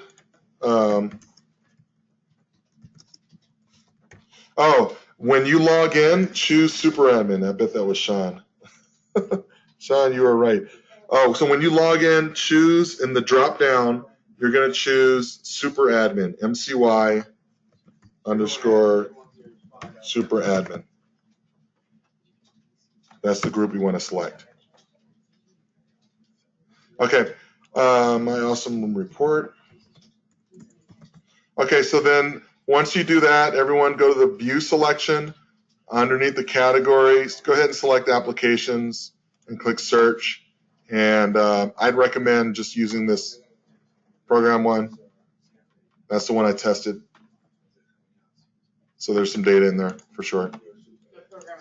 The program enrollment one, that's the one I tested. So I know that there's data there. Okay. On the bottom, you asked about how to join tables. And so if there were additional tables, you would see them down here. You'd be able to add them. So if you didn't know if you selected the view or not, you'll notice a blue bar. And so if you see the little blue bar, then that's the one you selected. And then once you guys do that, just go ahead and click save. And then you will see underneath the view selection, it says the view that you selected. So you know you did that. Okay. So after that, now when you scroll down a little further, you're going to start seeing the data fields from the view that you selected. And then just put a checkbox in the fields that you want, one or many. You can, if you selected the 50 field report, you can select up to 50. All the other ones will, I think they limit at 5.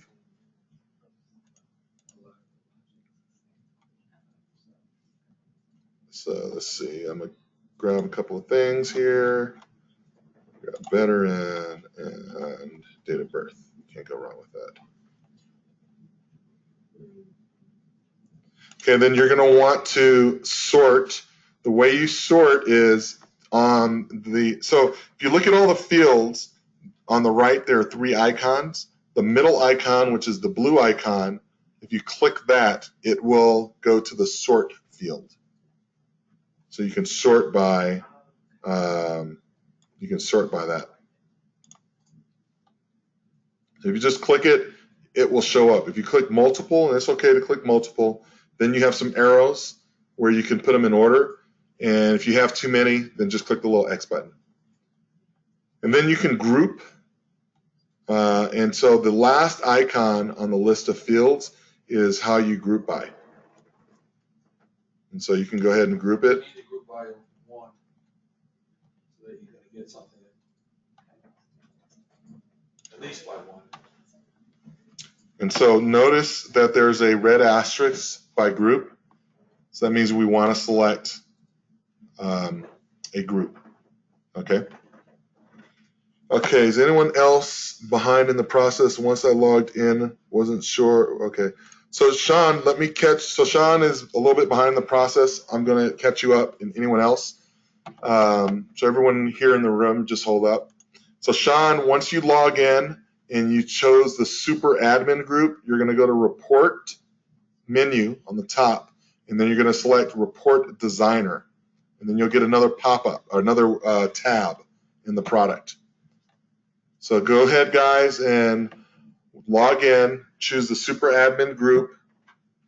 Once you've selected the super admin group, on the menu bar, look for report and click the drop down and select the designer. Once you get to the designer, you're going to have another tab, and let me catch up with you guys. And so on the top left corner, you're going to click add. You're going to select a name, use your name, your ad hoc report, Sean ad hoc, that's fine. Create a title, leave the category as other, we haven't populated the drop down. And then under report type, select the drop down and select the report type that you'd like to run. I'll give you guys a second to catch up.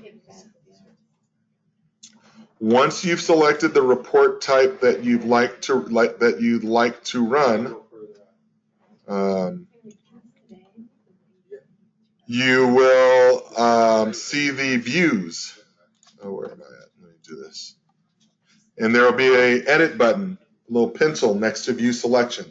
Let's go ahead and click that edit button. And in the drop-down category, select applications and then click search. And do me a favor and let me know in the chat if you are caught up. Just say, yes, I am. Thank you. Okay, so select the program enrollment. And so all you have to do is click it, and you'll see a blue bar to the next of it. That means you selected it. Once you do that, you can go ahead and click save on the bottom. Joy's having some issues. Who is? Joy. Joy. I do not have the edit button next to view. Next to view. Okay, so let's just start from scratch because I don't think you're looking at your. don't think you're looking at your view.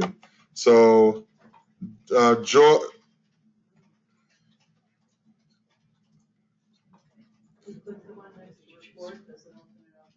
okay, Joy, so let's just close everything down and just click add again.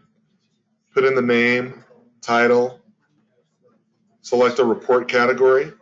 And if you clicked add again, you should see the pencil by view. If you don't, let me know.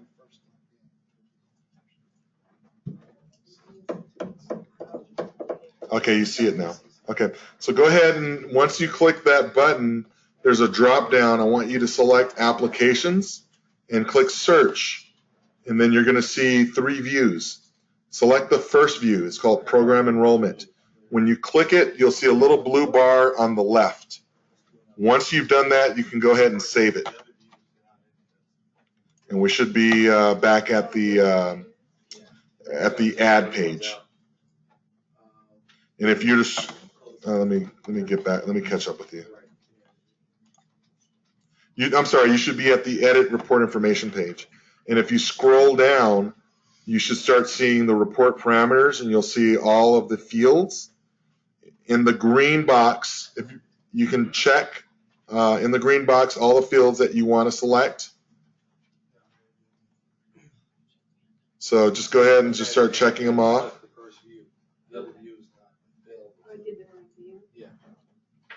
And then once you've done that, the middle icon is blue. Select one of those so that you can sort on, like, disabled or veteran or something simple. And then you're going to want to select one to group on. Group on status, something that makes sense. Group on gender. Group on veteran, something like that. Once you've done that, you can go ahead and click save. And I'm going to wait in the chat. Anyone else that's gone that far, just go ahead and click show if you haven't figured that out. And in the chat, just let me know. Okay, she didn't get the program enrollment. I didn't get the program enrollment in the view option. So select the first drop down in the view options. I think it was called application. And then click search.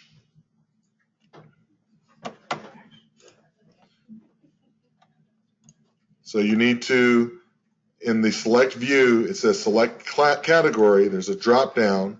Click the drop down and select applications. And then to the right, select search. Then you should get 3 views. Can you comment and let me know if you see that?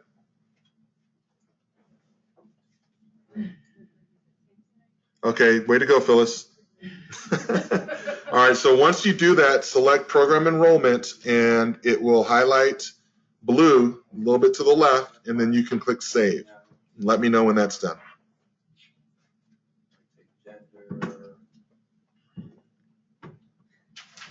Okay, now that it's saved, you can see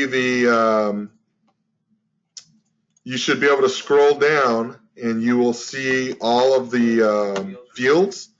And so next to the fields, there's 3 icons. There's a green, a blue, and a brown, I guess. So check the green one. That's the checkbox to select all the fields that you want in the report. The blue box will put them as the sorting category. So I'm sorting by disabled. You can select what you want. And then you need to select one to group by. Way to go, Phyllis. You have a CSV file of clients by program. Good job.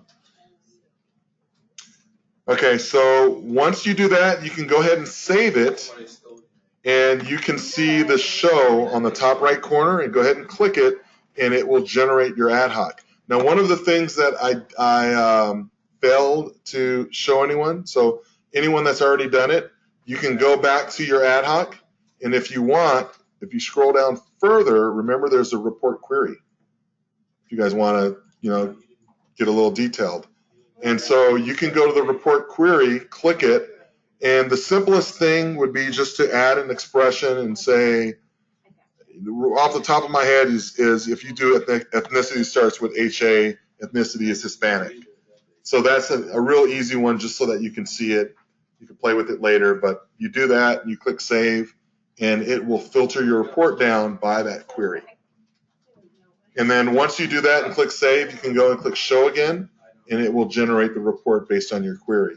If you've done it once simply on like just HA, then go back to it and play with it and add some more. You know, you can add as many, this and this and this, or you can say this or this or this, right? And you can add additional and or statements. If you add a bunch of and or statements and then you go, what on earth have I done? Remember, there's this show query button, and if you click it, it puts it into a syntax that you may be able to read so that you can understand how you're cascading your query. Okay? And then if you do that, you can just go ahead and click save. Also, if you're here in the query, remember it doesn't just have to be starts with. You can click the drop down and you can say equal to or contains or what have you. And so if you want, you can play around with that and you can see how you can customize your query to be able to filter down further to your needs. And eventually you guys can all be like Phyllis, who has a CSV export of her clients by program.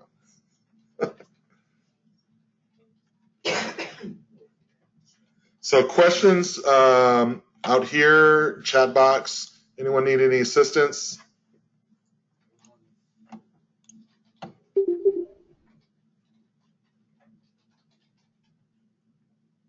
I wish you can do likes on this chat.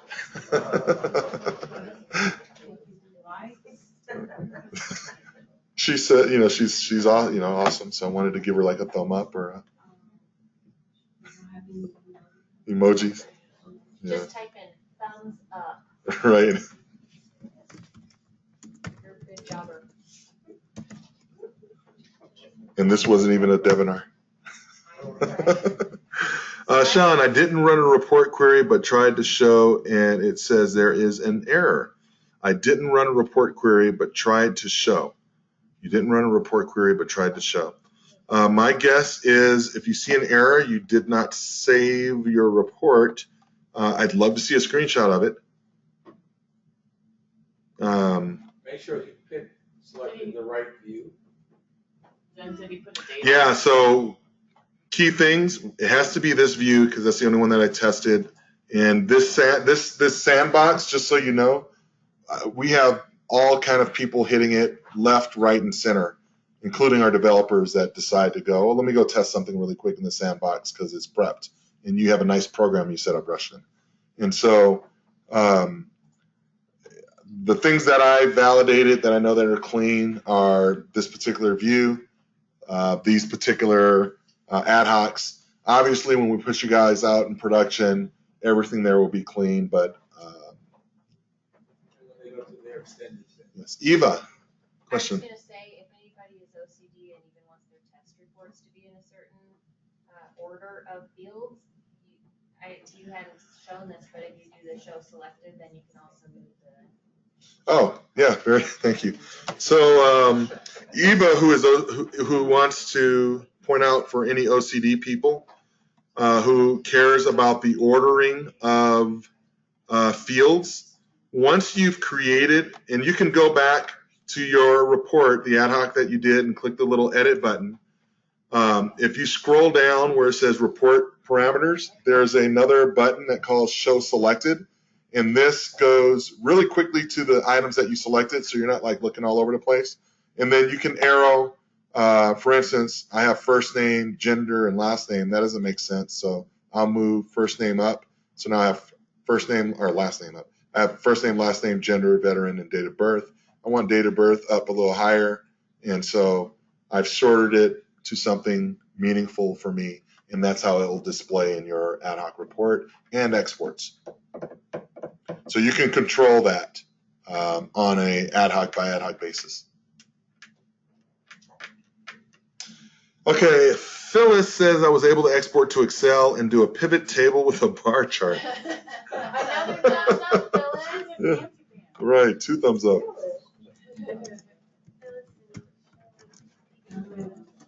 Yes, sir.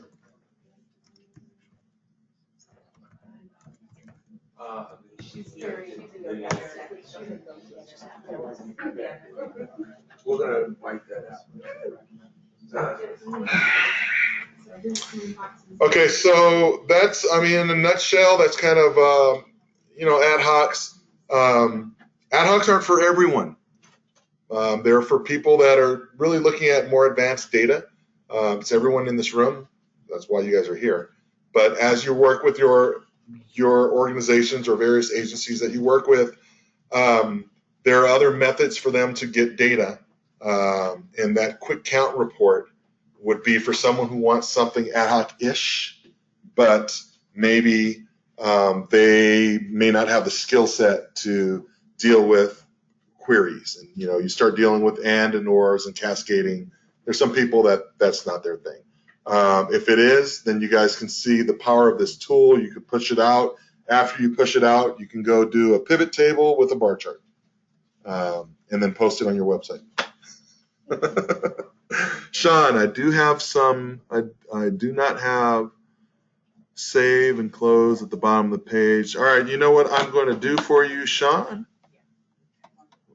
Since we have some time, I'm going to find you, and you're going to share your screen. 2 minutes, 1 minute. What the Everyone heck? else can go. Yeah, everybody. Russ, can you let everyone go? Okay, so we have 2 minutes. Everyone can go, and Sean, I'll just kind of work with you just so that I can help you out real quick. Just share your screen. And so we're going to be, we only get an hour lunch today, as opposed to the hour and a half yesterday. And we'll be back here for the last administrative session at, I don't even know what time, 2 o'clock. Okay, I see your screen, and I see this, and go ahead and edit it, Sean. Click the little edit button.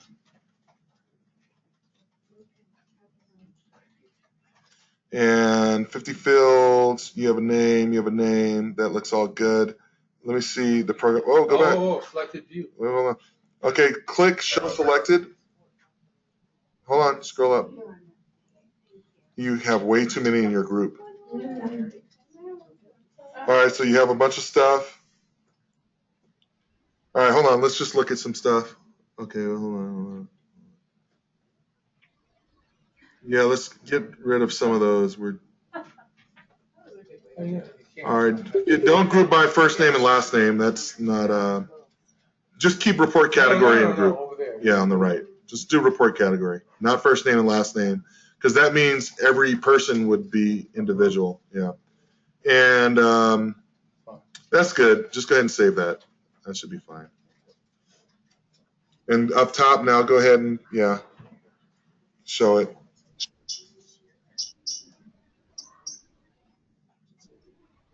And date field, program date.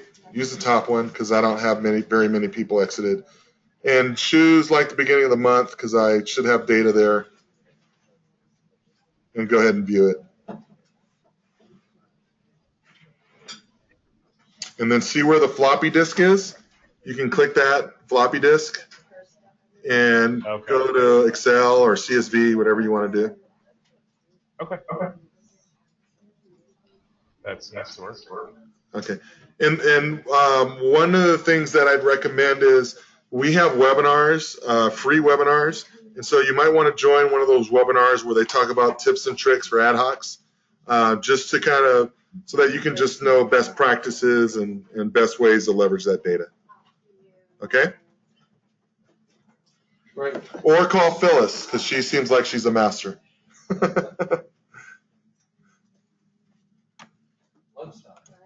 Okay, guys, I'm signing off. We've hit our 2-hour mark, and I'll be back in an hour for anyone joining that session.